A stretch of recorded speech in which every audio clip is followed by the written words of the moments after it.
আন্না রাজুলান আতান নবী সাল্লাল্লাহু আলাইহি ওয়াসাল্লাম, এক সাহাবী নবীজির দরবারে আসলেন, অসহায় মানুষ। নবীজির দরবারে আয়েশা বলতে লাগলেন, ইয়া রাসূলুল্লাহ, আল্লাহর রাসূল, আসাবানিল জাহাদ, আমার পেটে বড় খাবারের খিদা, পেটে কোনো খাবার নাই, কিছু খাবারের ব্যবস্থা থাকলে দেন।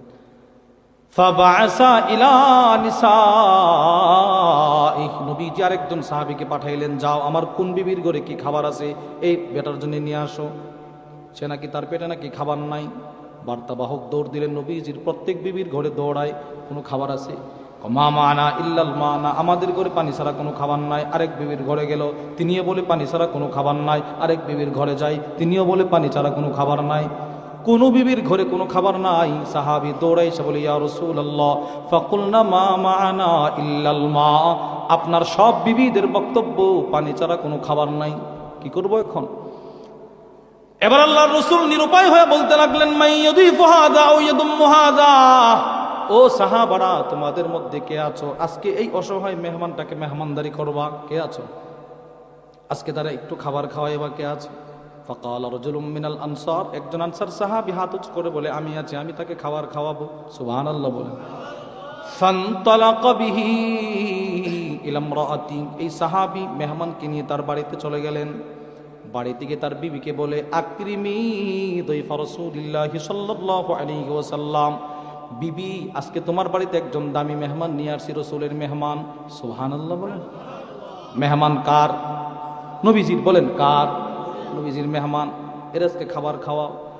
বিবি ঘর থেকে জবাব দেয়, স্বামী, মা ইনদানা ইল্লা কুতু সিবিয়ানি, এমন একদিন মেহমান নিয়ে আসছেন যে আজকে আপনার ঘরেও বাচ্চাদের সামান্য খাবার ছাড়া কোনো খাবার নাই। আজকে মেহমানটা নিয়ে আসছেন, মান সম্মান আপনারও যাবে, আমারও যাবে।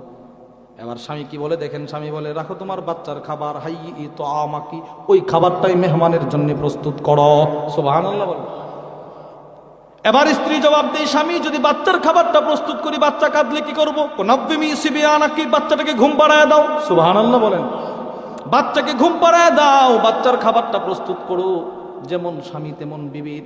নাব্বামাত সিবিয়ানাহা, বাচ্চাটাকে ঘুম পাড়ায় দিলেন। হাইয়াত তাআমাহা, বাচ্চার খাবারটা প্রস্তুত করলেন। খাবারটা প্রস্তুত করার পর স্বামী গিয়ে বলে, বিবি, খাবারটা তুমি একা মেহমানের সামনে দিলে মেহমান আমারে টানবে, আমারও জোর করবে খাওয়ার জন্য, এক কাজ করবা। বলে কি?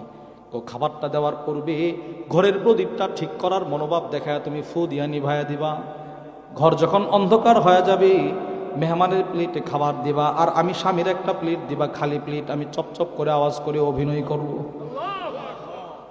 যেমন স্বামী তেমন বিবি। খাবার প্রস্তুত হয়ে গেল।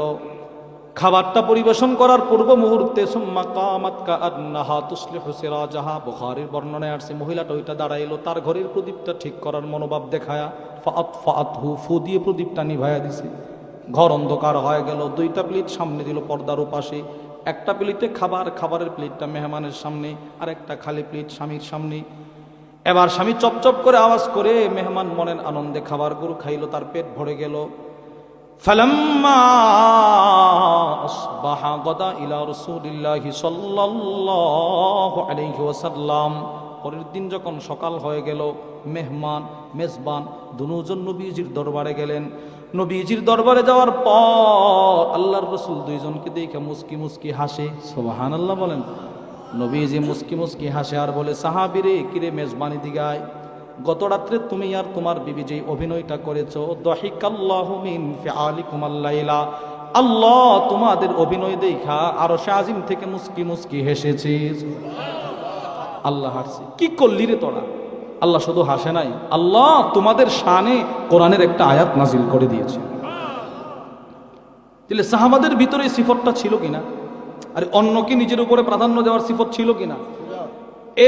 এই ধারাবাহিকতায় এই সিফতটা পরবর্তীতে আল্লাহর রসুল, আল্লাহ তাআলা, আল্লাহর রসুল ওনাদের দোয়ার বরকতে, আল্লাহর রহমতে এই সিফত আল্লাহ উলামাদের ভিতরে দিয়ে দিয়েছেন, মুসলমানদের ভিতরে দিয়ে দিয়েছে। মুসলমান ছাড়া আর কোন জাতির ভিতরে এই সিফত নাই। আর মুসলমানের ভিতরে সবচাইতে বেশি এই সিফতটা ছিল উলামায়ে কেরামের। সুবহানাল্লাহ বলেন।